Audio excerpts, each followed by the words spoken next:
It was 11 o'clock that night when Mr. Pontellier returned from Klein's hotel. He was in an excellent humour, in high spirits, and very talkative.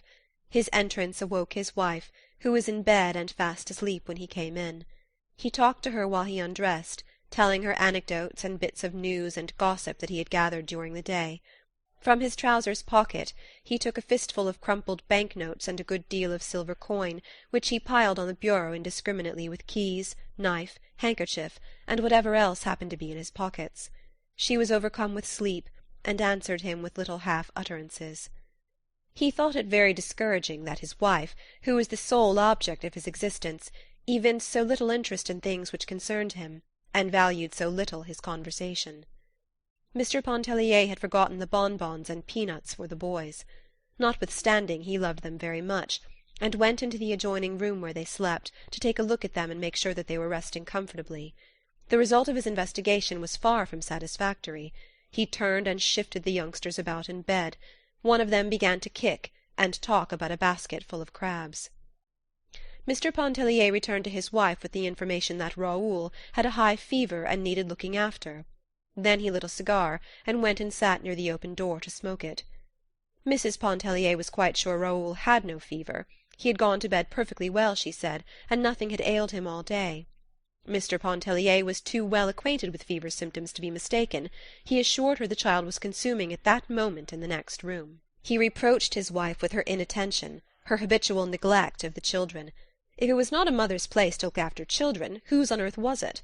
He himself had his hands full with his brokerage business.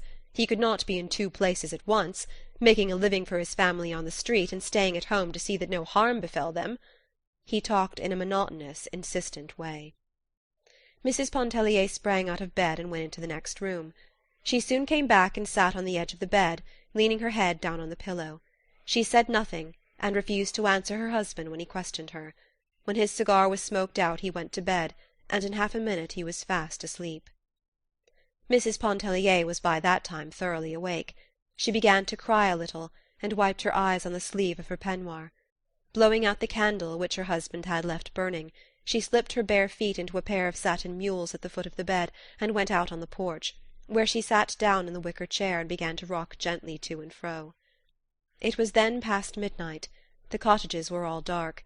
A single faint light gleamed out from the hallway of the house. There was no sound abroad except the hooting of an old owl in the top of Water Oak, and the everlasting voice of the sea, that was not uplifted at that soft hour. It broke like a mournful lullaby upon the night.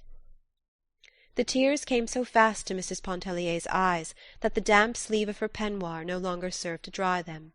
She was holding the back of her chair with one hand. Her loose sleeve had slipped almost to the shoulder of her uplifted arm. Turning, she thrust her face, steaming and wet, into the bend of her arm, and she went on crying there, not caring any longer to dry her face, her eyes, her arms. She could not have told why she was crying. Such experiences as the foregoing were not uncommon in her married life. They seemed never before to have weighed much against the abundance of her husband's kindness and a uniform devotion which had come to be tacit and self-understood.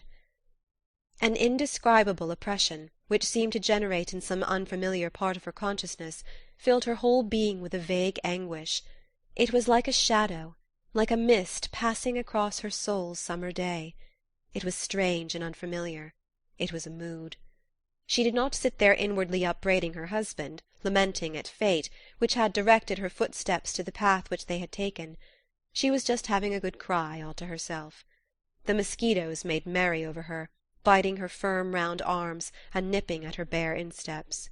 The little stinging, buzzing imps succeeded in dispelling a mood which might have held her there in the darkness half a night longer. The following morning Mr. Pontellier was up in good time to take the Rockaway, which was to convey him to the steamer at the wharf. He was returning to the city to his business, and they would not see him again at the island until the coming Saturday. He had regained his composure, which seemed to have been somewhat impaired the night before. He was eager to be gone, as he looked forward to a lively week in Carondelet Street. Mr. Pontellier gave his wife half the money which he had brought away from Klein's hotel the evening before.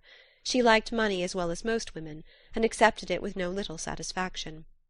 "It will buy a handsome wedding present for Sister Janet," she exclaimed, smoothing out the bills as she counted them one by one.